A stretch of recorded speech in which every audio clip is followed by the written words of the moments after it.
Greetings, fellow action figure connoisseurs, and welcome to another episode of Digital Caveman Presents Surprise Thursday.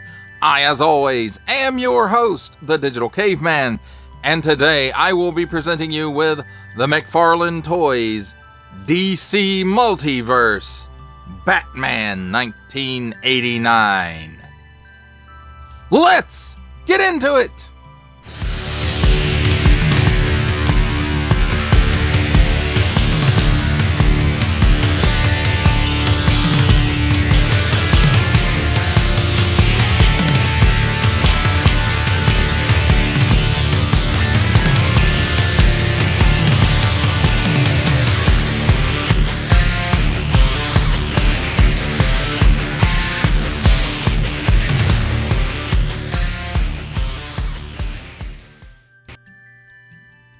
Let's begin with a look at the packaging. And here on the top, we've got McFarlane Toys Squishy Spawn Face, 22 moving parts. We got some tape. We got a pig hook hole. We got a little window here on the top flap to let some light in from the top down. On the front, 12 and up, nice big window showcasing the figure and lots of accessories there. DC Multiverse Batman. On the bottom, small print, fine print, legalese print, WB print, made in China print, a barcode, some numbers, and I don't know what they mean. Then on this side, we've got DC Multiverse Batman, Batman 1989, McFarlane Toys Squishy Spawn Face. And then on this side, DC Multiverse Batman. And then scan this QR code. DC Universe Infinite. Dive into the ever-expanding world of 25,000 plus digital comics. DCUniverseInfinite.com, the Apple Store, Google Play. Then finally on the back, McFarlane Toys Squishy Spawn Face Batman, Batman 1989. And it looks like some nice practical photography of the figure, but it also looks like a painting. And it could be, and I could just be messed up because the belt rides. And this probably was a seam in the costume. So this may be a painting or a picture from the movie because, you know, the figure doesn't have this where it comes out from the face there, the cowl coming out from the face. So maybe this is actual set photography. So, McFarlane Toys on Facebook, Twitter, Instagram, McFarlane Toys Squishy Spawn Face. There's the address if you want to write them a letter. DC Universe Infinite ad and DC Universe Infinite QR code, Apple Store, Google Play. That, my friends, is a look at the packaging.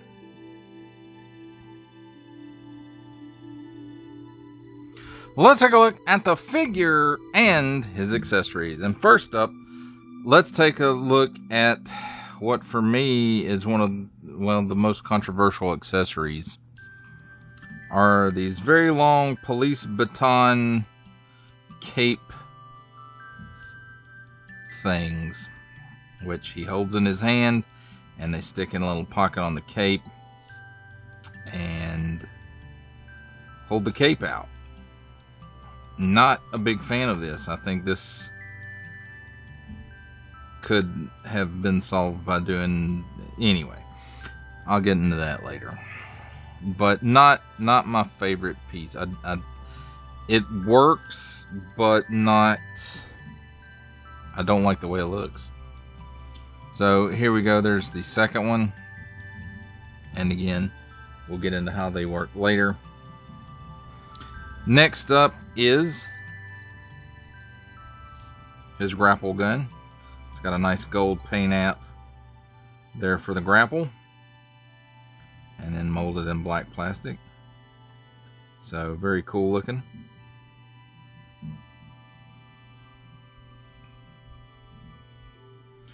Next up, we have his Batarang, which does remind me of the 89 Batarang. It might be a little too thick. Nice molded details on that. Then he comes with two of these Shuriken. Gold paint app in the middle, and then I think it's a silver paint app for the blades, and they look pretty cool. And there are 2 of those. So that's nice. And then the final piece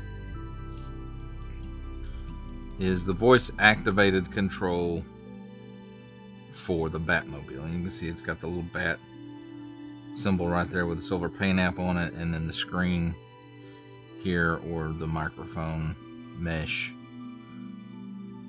with a silver paint app on it as well. The rest of it's just a black rectangle. So there's that. Now let's talk about the extra hands. We have this one, which is the hand to hold the voice activated control for the Batmobile. Looks like an '89 Batman glove. So not a whole lot of details in it, but enough that you know what it is. And then he does come with a set of fists. So that's cool, because Batman without fists just doesn't make any sense. And then the last 2 sets of hands. One is for the grapple gun, or I'm assuming maybe batarangs or shuriken. The other hand could probably be used for that as well as the hands that come on the figure. And then he does have one splayed out finger hand.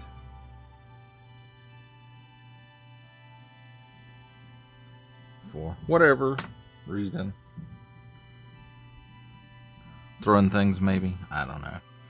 So here we also have the standard round 1-peg McFarlane stand. This one has the DC logo on it, or the older DC logo on it. And then that's about it. It's just a stand. Nothing super duper about it. And then here we have the card that has the same artwork or photograph from the back of the packaging. Batman 1989, and you know, that's really cool looking. And Batman 1989 data file. And if you guys want to read all that, please feel free to pause it here and read as much of it as you would like. And then DC Multiverse. And also some small fun legalese crap on it as well. Now let's take a look at the figure itself. And starting with the head sculpt, I have to say it looks okay for some reason. And I know it's probably the same exact mold, but for some reason this one doesn't. To me, I'm not looking at the other one that I have right now, which is the Amazon Batmobile '89 Batman. Just something about it doesn't look right. It feels like the other one looks better. I don't know. As you can see, he's got some nice bright eyes in there. And then we have the yellow and black bat symbol, which does not match the utility belt. And I don't know if that's screen accurate or not. But as far as the rest of it goes, you know, it's got nice molded details in it. All molded in black plastic except for the utility belt. Of course, it's gold, and it's part of this crotch overlay piece. Pinned elbows and knees, of course, because it's McFarlane. And then some nice molded detail down here for the shin armor. And on the back, not really a whole lot going on, because you never really saw the back of, you know, the uniform, other than like this, even in the movie. But I'm sure that's pretty accurate, because, you know, the bodysuit part of it was kind of plain except for the chest, torso pieces. So let's take a look. Oh, didn't look at that. See, he's got those too. Let's take a look at his articulation. He can look up that high. He looks down that low. It's got chicken neck. He's got waggle. He can do the full extras. All things Michael Keaton could not do in this suit. So there is that. So there is a cut here at the mid-abdomen. And in conjunction with the ball at the waist, he's got some hula going on there. And he can do a full 360 degrees of rotation there, as well as here at the waist. He can crunch forward that far, and he can lean back that far. So that's pretty good. At the shoulders, you know, it's kind of like that import type joint going on there. So it will go back some and forward some. Not very much though. And then it will go up and down a little bit, 360 degrees worth of rotation. He can raise his arm up slightly past 90 degrees. 360 degree rotation at the upper bicep, as I mentioned before. Double hinged, pinned elbow. And it gives you that much bend. So really good. 360 degrees of rotation at the wrist. And it's on like the import ball joint type. Well, there you can see now what it's on. And that one's set to up and down. This one is also set to up and down, but you can rotate those so that they can do in and out or practically any angle you want it to. So we've covered the torso and the waist. At the hips, he gives you almost the full splits. He kicks forward that far, not quite, well, pretty far off from 90 degrees actually. And then about a full step backwards, nothing in the thigh, and it doesn't really rotate here at the hip. Either double hinged, pinned knee, and it gives you that much bend, so that's pretty good. And let's see, nothing for a boot cut.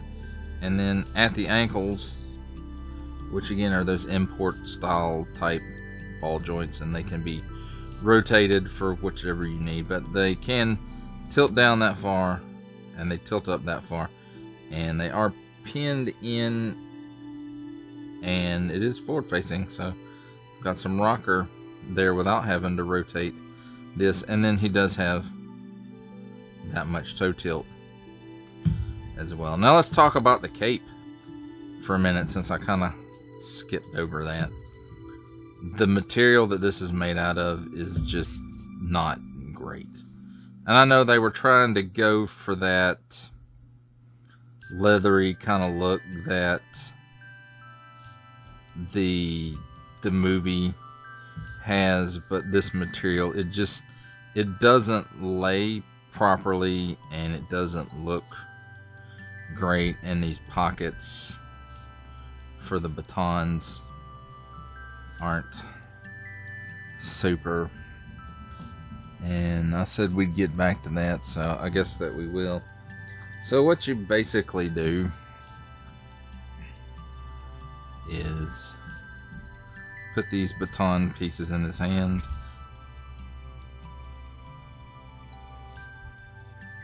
and then you put his arm out, and you kind of bend these back a little bit, and then you pull the cape out, and you run that pole in there. And this may be like the gimmick that they used in the movie. I don't know, but I know for a toy, I really don't like the way that looks. It looks junky. But again, that's my opinion. Your mileage may vary. You may love this look and, you know, be knowledgeable about it and go, yes, that's exactly what they did in the movie, and that's why I like it to be like that, because they did it in the movie. Well, I don't like it, whether they did it this way in the movie or not. Now, I know there were some like crappy costumes back in the day that's what they did. Really expensive, crappy costumes at that. And then you just can't really get the cape Or at least I can't really get the cape to do exactly what I want it to. So, there's that too. I'm Batman. So, there you have it, my friends. A falling over look at the figure. But there you have it, my friends. A look at the figure and his accessories. It's time for my favorite part of a review, comparisons. And here in the back, we have the McFarlane Toys DC Multiverse 89 Batman.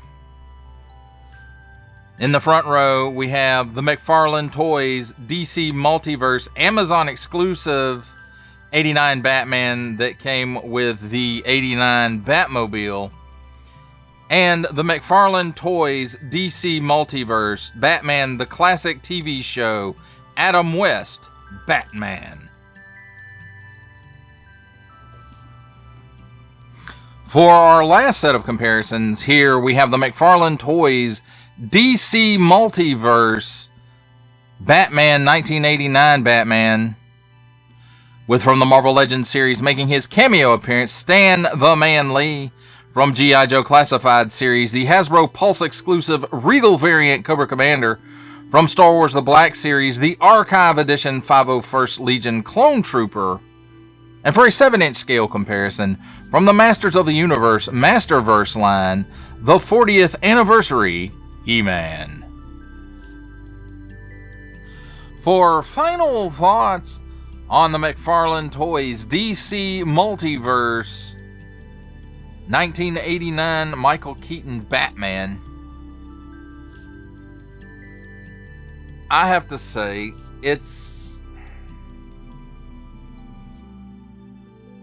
I don't love this figure. It's okay. I don't love this figure. And I should love an 89 Batman figure that's, you know, it hits a lot of the things that I want in a Batman figure. But it's just not quite, it just doesn't quite do it for me. I like the fact that they gave him a gimmick to, you know, pop the cape out like this. I don't necessarily like the way that they did it. I think more of a cloth cape with wire in it would have done better than this, the baton thing. And I understand they probably couldn't drop it at the price point they dropped it at and put several pieces of wire, you know, because it would need 4 to 8 pieces of wire in it to kind of, you know, do it right. So I can understand that it's a cost thing, but again, it makes me not love this figure because the cape now reminds me of a Halloween costume that I once saw in a magazine. That, again, the suit looked really good, but the cape had these sticks in it, and I don't know. And I don't know if this is, you know, links back to, is this something they did in the movie and we just didn't see it, or what? But I really don't like the batons. I understand the fact of them wanting to differentiate this up from maybe the other Batmans, and his bat symbol on his chest is black and yellow rather than the gold like the 89 Batman that comes with the Amazon 89 Batmobile, where instead of being yellow it was gold. It matched the utility belt, and this one doesn't do that. And I can't remember which one is screen accurate. Maybe they're both screen accurate. I don't remember, but I don't know. It just seems like a misstep with this one. But again, like I said, I could be wrong, and It's been, I won't say it's been a long time since I watched 89 Batman, but maybe since I really paid attention to some of the details of it. Now, the sculpt itself and stuff, I really like. I do, for some reason, I feel like the other Batman, 89 Batman I have, looks more like Michael Keaton than this one, but that may just be, you know, wishful thinking on my part. And I will say, you know, from the back, this cape isn't horrible. It's just seeing those pieces stuck in it in the front just kind of kills me. Now, I like the accessories that he comes with: the batarang, the grapple gun, hands to hold everything with, the shuriken, the voice activation for the Batmobile. And so I really, really like that. I think those accessories really should have come with the Batmobile Batman, but they did not. But, you know, other than that, like I said, the sculpt of the figure itself, I think looks really good. Yeah, it's pinned in the elbows and the knees. It doesn't really bother me because everything kind of matches up, so it doesn't throw the aesthetic off as much as lighter colors might do, with everything being black on this figure. It does kind of help it blend in a little bit better. But again, I wish they'd have done something a little bit different with the cape, maybe with wires. I think that would have worked better. But again, that's my opinion. Your mileage may vary. And by no means am I saying if you've missed out the two other versions of 89 Batman to skip this one. I am not telling you to do that. If you really, really, really want a DC Multiverse 89 Batman and you didn't spring for the 5-pack or 6-pack or whatever it was, and you didn't spring for the 89 Batmobile, this might be the last one they do. I don't know that for sure. That's just speculation on my part. But if you see an 89 if you want an 89 Batman, you see this one, this might be the only opportunity to get it if you missed out on the others. And again, that's just my opinion. That's speculation on my part. I don't know. They may have 5 more 89 Batmans in the works. But again, overall, this is, you know,